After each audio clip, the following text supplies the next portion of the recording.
Okay, so we have a few different parts. Let's go through these one at a time. Firstly, in the intro, we've got this intro gated synth. Now, this is just a really deliberately disjointed sounding melody from the D to the A, then the A sharp, down to the E there. The notes don't seem to have much relation to each other, which gives that unusual and cool feel to them. And then the intro beat, if we go back, the same one that's used in the verse and pre-chorus, has the claps on every 2 and 4, claps and snares layered up, and the echoey clap just on the 4 there, and this just drives the beat along nicely, keeping the dancey feel. And then the kick is on the 1, and then just after the clap there, just before the 3, just to give a bouncy hip-hoppy kind of syncopated feel. Now the kick has this little double kick here, just because it gives the inevitable metal kid doing a drum cover on YouTube something to do, and also kind of mirrors the double clap here at the end.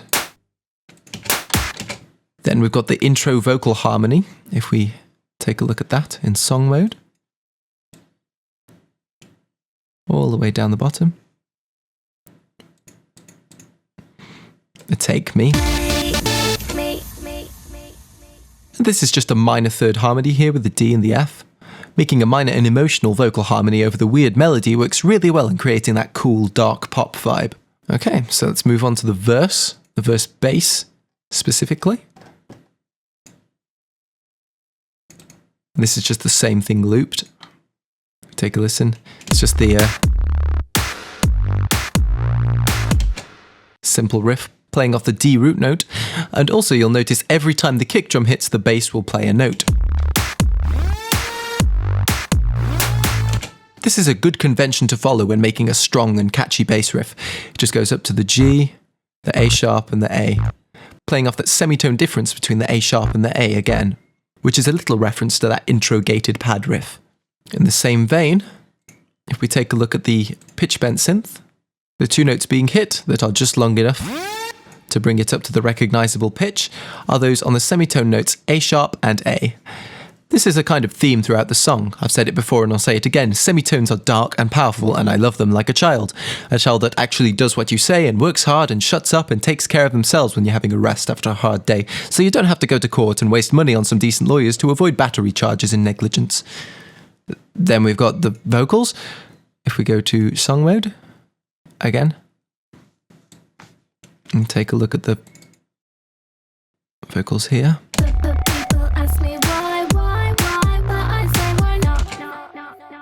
And this catchy melody just repeats from the why to the but I say why. So in addition to the lyrical repetition, there's also some melodic repetition, making this mega catchy. The notes are just working their way down to the root note, going G, A, F, G, D. So G, A, F, G, G, A, F, G, D. Then we've got the pre-chorus vocal, and the synth is the same as the vocal, so if we take a look at that, this little one here, it's just working its way down to the root note of D. And the notes don't change exactly when you expect them to on the beat. As you can see, you'd expect it to change here in the middle of the bar, but it doesn't. It's got one extra little one, giving it this kind of lazy, cool feel to the flow of the vocal. Then we've got the pre-chorus bass, a slightly stripped down version of it and less frequent, and starts to bring in some sort of a chord progression. So it just moves to the E there the second time round. So it starts on the D, then works its way up, just all the way up the key there. So let's take a look at the chorus now. If we have a look at the lead first, the summary lead.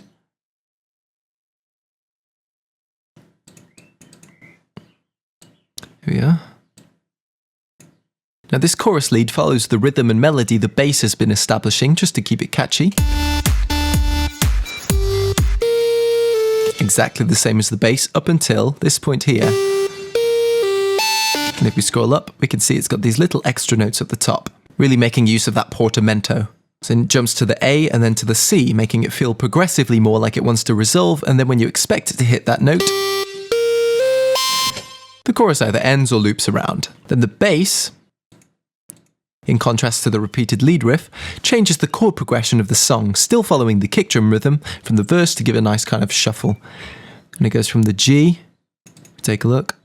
Sorry, it goes from the D up to the G, to the A sharp, all the way up to that C at the top, which is aching to go to the D, so we take it back down. But this works kind of well with the lead synth, which goes nice and high to strengthen that tension I mentioned. Then we've got the chorus vocal. And you'll notice in a lot of pop songs, the chorus will hit at the same time the vocalist will sing the high note of the vocal melody. This is a really powerful way to start the chorus. And the high note in this melody being the A note on that To Me. If we take a quick listen.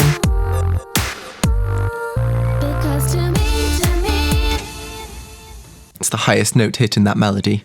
And then it just plays around up and down that key, and we zoom right in on the end section. And that little catchy hook at the end there is just playing between the E and the F, those semitone difference again, for some pretty tension before the resolution to the intro section. And we've got a tiny little synth as well in the chorus that you can barely hear, but I know it's there. And it does just help to drive it along really subtly in the background. And that's the same as in the pre-chorus, pretty much, all the notes. And then at the end there, it just goes up to this E, just to make it a little bit darker. That second note in the key, and then down to the root note as well. As I said, it's very quiet, but subtly drives the track along. Now let's take a look at the bridge.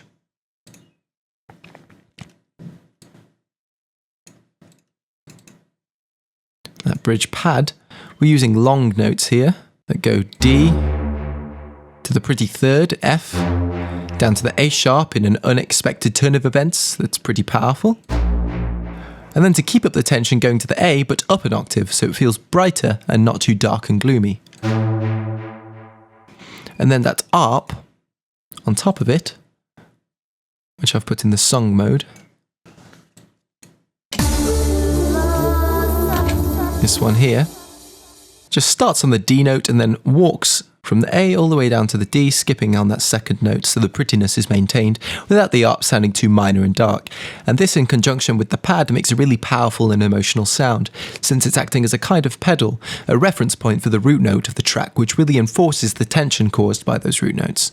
Then we've got the vocal on the bridge, which just walks up the scale to that A and A sharp semitone at that reality bit, where it holds the final notes and plays between them as well. The reality. Especially with that third vocal harmony on top and the bass pad ARP combo keeping it together. Love this section. And there we have it. I mentioned about the chorus vocal harmonies in day 5, so that about covers it. Now all we have left is the mixing and mastering, as well as the magical unveiling of the final finished 7-day dance pop song. Freaking sweet. So, join me tomorrow in day 7 for that.